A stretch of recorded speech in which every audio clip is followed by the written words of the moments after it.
மக்களே இன்னைக்கு big pass வீடு ரெண்டா பிரிய போகுது. என்ன ப்ரோ சொல்றீங்க? ஒண்ணு கானா வினோத் தலைமையிலான கானா சாம்ராஜ்யம், இன்னொரு நம்ம தர்பீஸ் தலைமையிலான தர்பீஸ் சாம்ராஜ்யம். ப்ரோ விளக்கமா சொல்லுங்க அப்படின்னு கேட்டீங்கன்னா, வீடியோ பார்க்கறதுக்கு முன்னாடி இப்பதான் ஃபர்ஸ்ட் டைம் நம்மளோட சேனல் பார்க்குறீங்கன்னா மறக்காம லைக் பண்ணிருங்க, கமெண்ட் பண்ணிருங்க. நீங்க பண்ற ஒவ்வொரு லைக்கும் கமெண்ட்டும் எனக்கான ஆஸ்கர். இந்த செகண்ட் நீங்க பண்ற கமெண்ட்டுக்கும் சப்ஸ்கிரைபருக்கும் நான் ரிப்ளை பண்ண காத்திருக்கேன். ஓகே ப்ரோ, என்ன நடக்குது அப்படின்னு கேட்டீங்கன்னா, கானா வினோத் தலைமையிலான கானா சாம்ராஜ்யம். இதுல விக்ரம் இருக்காரு, அமித் இருக்காரு.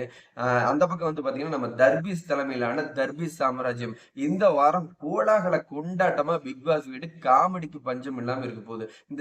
இந்த மாதிரி ஒரு டாஸ்க்ல வந்து என்ன ப்ரோ பெரிய மிராக்கல் நடந்துரும் அப்படின்னு கேட்டீங்கன்னா, ஒவ்வொரு சீசன்லயும் இந்த மாதிரி ஒரு டாஸ்க் கொடுக்கறது வழக்கம் தான். பட் இந்த மாதிரி டாஸ்க்ல சீக்ரெட் டாஸ்க் ஒண்ணு கொடுத்து வேற லெவல்ல சம்பவம் நடக்க வாய்ப்பு இருக்குது. ஒற்றன் அப்படிங்கிற மாதிரி சீக்ரெட் டாஸ்க் யாரோ ஒருத்தர் கையில கொடுக்கப்பட்டு பிக் பாஸ் வீட கலோபரம் பண்றதுக்கான பயங்கரமான வாய்ப்புகள் தான் இந்த மாதிரி கானா சாம்ராஜ்யம், நம்ம தர்பீஸ் சாம்ராஜ்யம். இன்னைக்கான முதல் ப்ரோமோவா அதுதான் இருக்கு. வீடியோ பார்த்துட்டு இருக்க நீங்க மறக்காம லைக் பண்ணிருங்க, கமெண்ட் பண்ணிருங்க, நம்மளோட சேனல் சப்ஸ்கிரைப் பண்ணிருங்க. அடுத்த வீடியோல சந்திக்கலாம். பாய்.